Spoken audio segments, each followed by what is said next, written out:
sebuah diksi, sebuah narasi-narasi itu, sehingga bahasa-bahasa yang dilontarkan oleh komunikan kepada audiensnya, kepada komunikannya, itu adalah bahasa.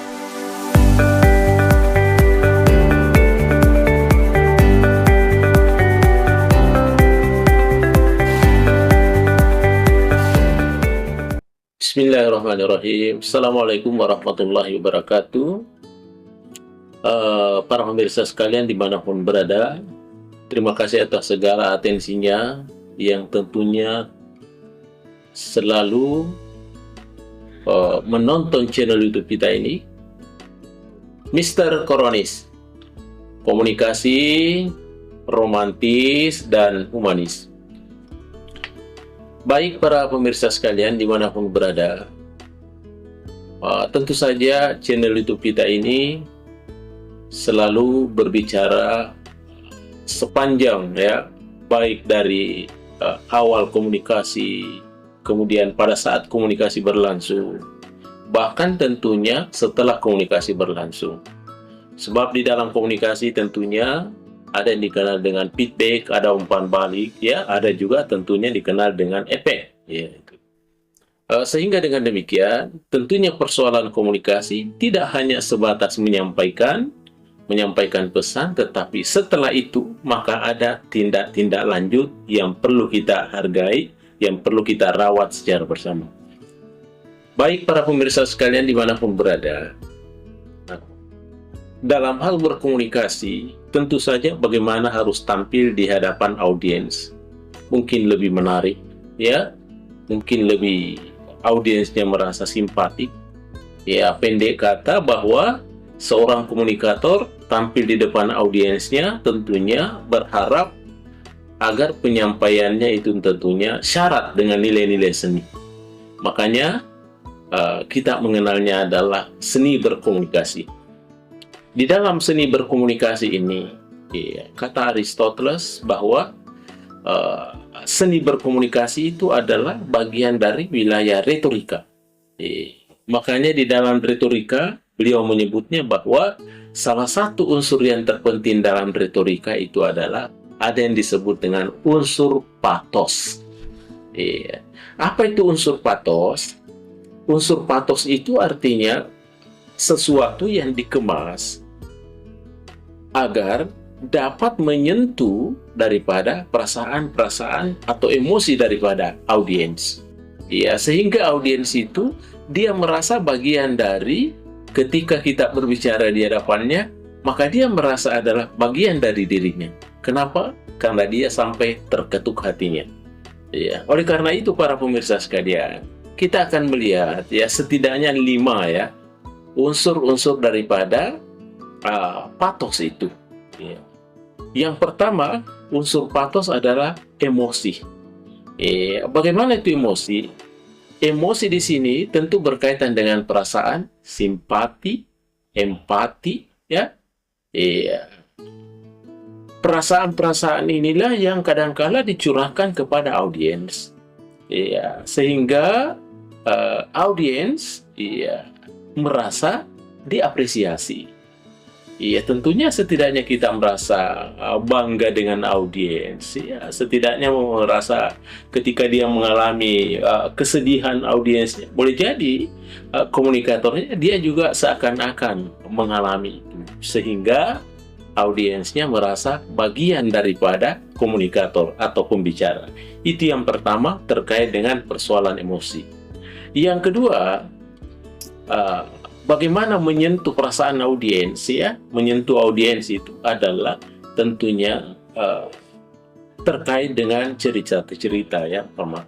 Kadang-kadang kita bercerita-cerita, mengambil tamsil, contoh-contoh yang terkait dengan bagaimana membuat audiens itu merasa terenyuh, membuat audiens itu merasa bangkit, termotivasi. Ya, sehingga boleh jadi ada cerita-cerita atau storytelling yang kita kemukakan itu sehingga membuat audiensnya terinspirasi.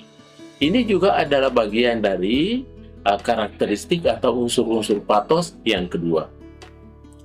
Kemudian para pemirsa sekalian, unsur patos yang ketiga adalah tentunya terkait dengan bahasa emosional. Ya, bagaimana itu bahasa emosional? Tentu bagaimana menyeleksi, membuat, ya, atau mendesain sebuah diksi, sebuah narasi-narasi itu sehingga bahasa-bahasa yang dilontarkan oleh komunikan kepada audiensnya, kepada komunikannya, itu adalah bahasa-bahasa yang menyentuh hati. Ya, sehingga audiensnya merasa bahwa dengan hadirnya di depan komunikatornya itu, dia seakan-akan ya dibawa ke suatu alam, alam kesenangan, alam kebahagiaan, ya. Iya, ini hanya persoalan bahasa. Karena di dalam berkomunikasi itu tentunya bahasa itu adalah faktor terpenting, ya. Iya, bagaimana bisa membahasakan sesuatu sehingga audiens itu ujung-ujungnya adalah ada terjadi sebuah perubahan. Makanya bahasa yang digunakan tentunya adalah bahasa-bahasa emosional yang menyentuh hati mereka. Itu yang ketiga. Yang keempat, ada yang disebut dengan nada dan gaya bahasa.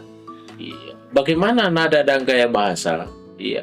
Tentu setidaknya ya di dalam berbicara, di dalam menyampaikan sesuatu di hadapan audiens, ya tentu nada dan gaya bahasa itu adalah sesuatu yang penting. Harus dirawat itu ya, nada dan gaya bahasa. Di mana saatnya lembut, di mana saatnya harus ditekan, ya. Sehingga audiens itu merasa bahwa ada irama-irama, ada gaya bahasa yang digunakan sehingga dia menaruh simpati, menaruh hati. Dan setidaknya bukan sekadar itu saja, tapi dia mau mencoba merubah diri dengan bahasa-bahasa yang disampaikan ini. Ini karena adanya nada dan gaya bahasa yang tepat. Itu yang keempat. Sedangkan yang kelima adalah tentu terkait dengan visualisasi dan gambar. Bagaimana itu visualisasi? Audiens, komunikan, ya, halayak itu kan biasanya lebih cenderung dia melihat contoh yang ada di depannya. Dia melihat sejauh mana mata tertumbuk, gitu ya. Sehingga saat dia melihat sesuatu visualisasi, melihat sesuatu gambar-gambar yang unik, gambar-gambar yang menyentuh hati, gambar-gambar yang bisa membangkitkan emosi positifnya, maka dia merasa bagian dari itu. Maka tentunya dia tidak beranjak kemana-mana, tapi dia menekuninya, dia menjalaninya, dan dia menuntaskan apa yang dia dengarnya itu. Sehingga pihak komunikator itu merasa bahwa dia dihargai oleh audiensnya, padahal ini adalah merupakan apresiasi timbal balik karena adanya visualisasi, adanya gambar yang dilihat yang dapat menyentuh hati. Baik para pemirsa sekalian dimanapun berada, saya kira inilah yang 5 hal yang terkait dengan karakteristik yang disebut dengan komunikasi patos.